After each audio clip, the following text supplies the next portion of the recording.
महादेव, श्री शिवाय नमस्तुभ्यम। दोस्तों, आप सबके ऊपर बाबा की कृपा बनी रहे, भोलेनाथ की कृपा बनी रहे।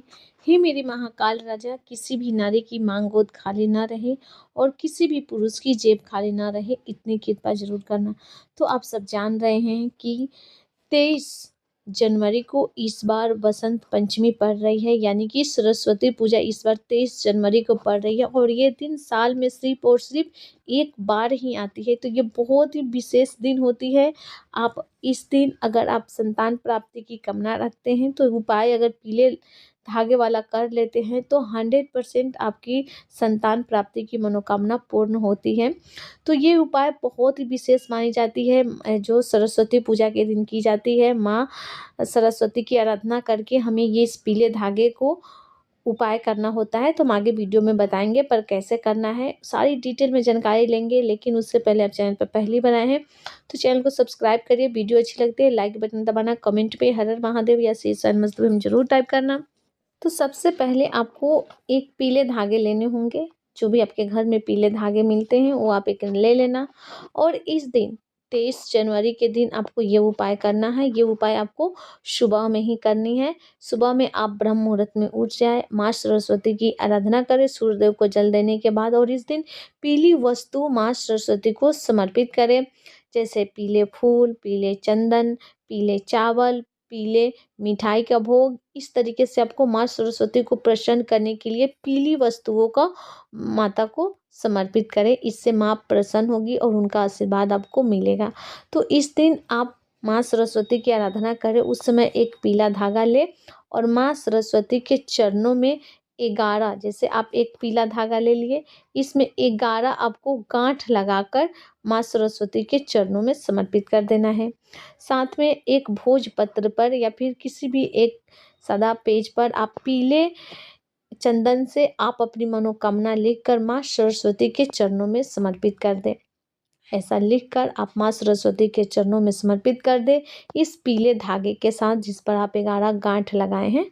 उसके बाद आप पीला धागा ले और फिर चले जाएं पीपल के पेड़ के नीचे, और पीले धागे लेकर आपको पीपल के पेड़ के नीचे जाकर आपको एक घी का दीपक जलानी होगी। उसमें आप संतान प्राप्ति की कामना लेकर कर रहे हैं तो इसमें लंबी बाती जलाना और घी का प्रयोग करना है। तो इस दिन आप इसमें घी का प्रयोग ही करेंगे और इसे जलाएंगे और अपनी मनोकामना बोलेंगे। और जो पीला धागा ले गए हैं उसे आप 7 बार वृक्ष में पीपल के लपेट दें।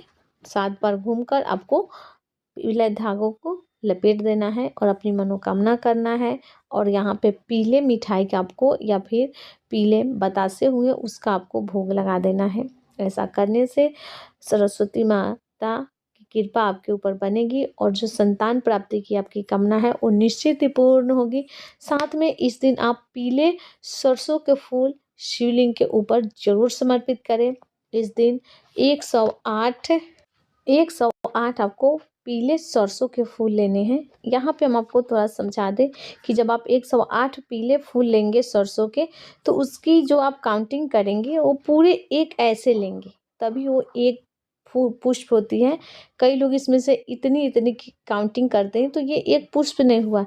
यहाँ से आपको पूरे मिला कर लेना होगा। 108 सरसों के फूल लेने होंगे और शिवलिंग के ऊपर आपको समर्पित करना है। श्री शिवाय नमस्तुभ्यम मंत्र का स्मरण करते हुए अगर ये आप सरस्वती पूजा के दिन, बसंत पंचमी के दिन अगर आप शिवलिंग पर 108 सरसों के पुष्प समर्पित कर देते हैं तो आपके शरीर में किसी भी प्रकार की रोग होती है, बीमारी होती है, वो समाप्त हो जाती है।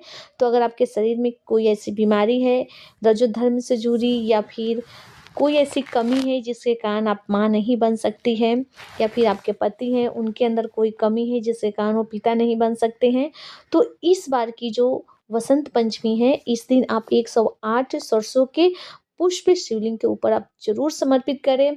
इससे आपको बहुत ही आसानी से रोगों से मुक्ति मिलती है। और ये उपाय सिर्फ और सिर्फ साल में एक ही बार किए जाता है, सिर्फ और सिर्फ बसंत पंचमी के दिन। तो अभी इसकी मौसम भी है फूलों की, ये बहुत सारे मात्रा में खेतों में खिले हुए रहते हैं। तो आप इसे लेकर आप ज़रूर उपाय करें। अगर आपके घर में बच्चे हैं जिनकी पढ़ाई में मन नहीं लगती है, तो आप उनसे 31 सरसों के फूल शिवलिंग के ऊपर आप समर्पित करवा दें। इससे उनकी पढ़ाई में मन लगेगी, आपको कहने की भी ज़रूरत नहीं होगी कि अब आप तुम बैठो पढ़ने। वो पढ़ाई में हमेशा अव्वल ही आएंगे, हमेशा वो नंबर 1 ही आएंगे। अगर सरस्वती पूजा के दिन सरस्वती माता की आराधना करने के साथ साथ अगर 31 पुष्प समर्पित कर देते हैं अपने बच्चों के हाथ से, तो यहाँ पे ये उपाय पूर्ण होते हैं। अगर आपके मन में किसी भी प्रकार के प्रश्न हो इन उपायों से जुड़े हुए, तो आप हमसे कमेंट बॉक्स में पूछ सकते हैं। चैनल पर पहली बार आए हैं तो चैनल को सब्सक्राइब करिए। वीडियो अच्छी लगती है तो लाइक बटन दबाना और कमेंट में हर हर महादेव या श्री स्वयं मस्तुभ्यम जरूर टाइप करना। यहाँ पे हम एक बात पहले बोलना भूल गए हैं, जब आप पीले धागे जो लपेटेंगे, जो माँ सरस्वती को चरणों में रखे हैं 11 गांठ लगाकर, उसे आपको अपने घर में संभाल कर अपने कक्ष में रख लेना है कम से कम 3 महीने तक। उसके बाद आपकी मनोकामना निश्चित ही पूरा होगी। आपके प्रश्न होंगे कि जो हम पीले धागे माता सरस्वती के चरणों में समर्पित किए हैं 11 गांठ लगाकर, उसका हम क्या करें, तो इस धागे को आपको संभाल कर रख लेनी है। इसके अलावा अगर आपके मन में कोई और भी प्रश्न है तो आप हमसे कमेंट बॉक्स में पूछ सकते हैं। चैनल पर पहली बार आए तो चैनल को सब्सक्राइब करना। वीडियो अच्छी लगती है लाइक बटन दबा देना। कमेंट में हर हर महादेव या श्री स्वयं मस्तुभ्यम जरूर टाइप करना। फिर मिलते हैं, तब तक के लिए आप सबको हर हर महादेव, श्री शिवाय नमस्तुभ्यम।